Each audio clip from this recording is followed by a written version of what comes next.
Let's call her Patricia. She's 71 years old. She spent 38 years married to the same man.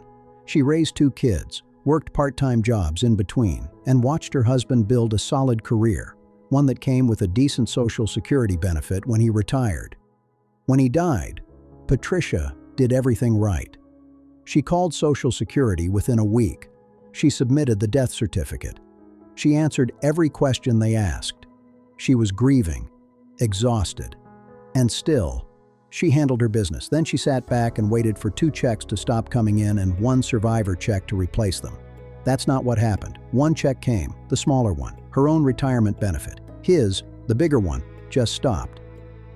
Patricia spent the next 3 months calling Social Security, trying to figure out what went wrong. She was transferred from one representative to the next. She was told different things by different people. At one point, someone told her she had been receiving the correct amount all along. She hadn't.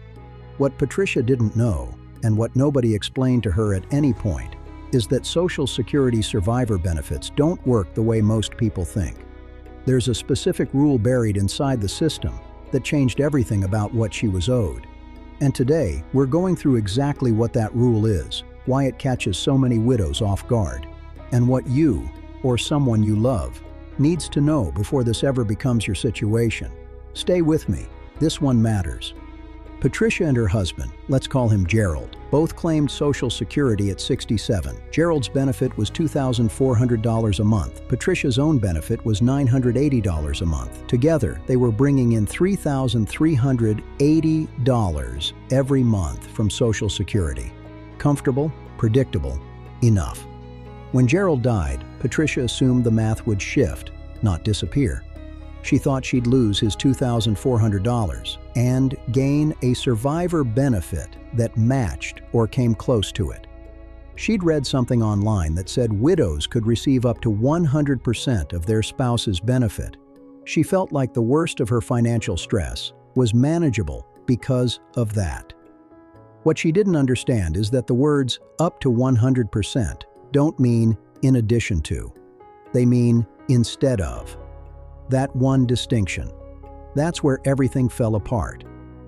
Here's how Social Security survivor benefits actually work. When your spouse dies, you become eligible to receive their benefit as a survivor, but Social Security doesn't pay you both benefits. They pay you whichever one is higher. That's it. 1 check, 1 amount. The larger of the 2. So, in Patricia's case, her benefit was $980. Gerald's was $2,400. Social Security looked at those 2 numbers and said, she gets $2,400. But here's what actually happened. Social Security sent her $980, her own benefit, and stopped Gerald's check entirely. Why? Because there's a transition period. When a death is reported, Social Security typically continues the surviving spouse's own retirement benefit first while they process the survivor claim. That processing can take weeks, sometimes longer. Patricia didn't know she was in a queue. She thought the smaller check was the final answer.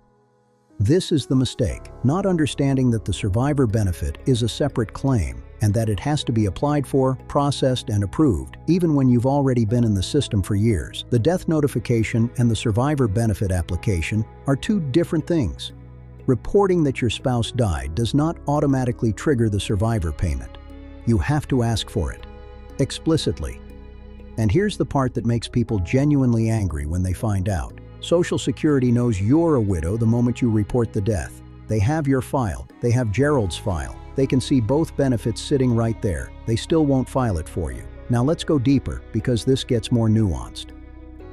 Let's say Patricia's own benefit was actually $2,600, higher than Gerald's $2,400. In that case, she wouldn't receive a survivor benefit at all. She'd keep her own check because it's already the larger amount. Gerald's benefit would simply stop. A lot of widows experience real shock at this moment. They expected 2 checks to become 1 slightly smaller check. Instead, they watch one disappear, and their own stays exactly the same. And it feels like something was taken from them. Nothing was taken. But the system never explains this up front, and people are left feeling robbed when they're already at their lowest.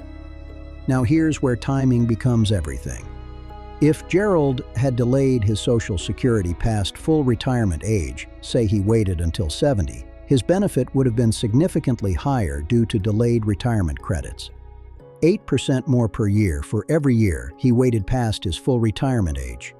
That higher number? Patricia inherits it as the survivor benefit, which means the decision Gerald made about when to claim, years before his death, directly affects what Patricia receives for the rest of her life. This is one of the most important things couples never discuss when they're planning retirement. The higher earner's claiming decision is not just about them. It becomes a widow's income for potentially decades. Patricia's husband claimed at 67. If he had waited until 70, his benefit would have been closer to $3,000 instead of $2,400. That's $600 a month more. $7,200 a year. Over a 15-year widowhood, over $100,000 left on the table. Not because anyone was dishonest, not because anyone made a bad decision on purpose, because no one sat down and ran those numbers before it was too late to change them.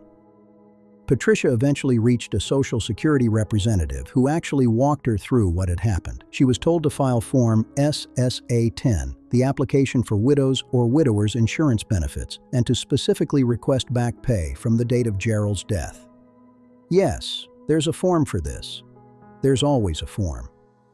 She was owed several months of the difference between her $980 and the $2,400 she should have been receiving from the day Gerald died. She got most of it back, not all. There are limits on retroactive payments depending on when you file and the circumstances. But she recovered a significant portion of what she'd been missing.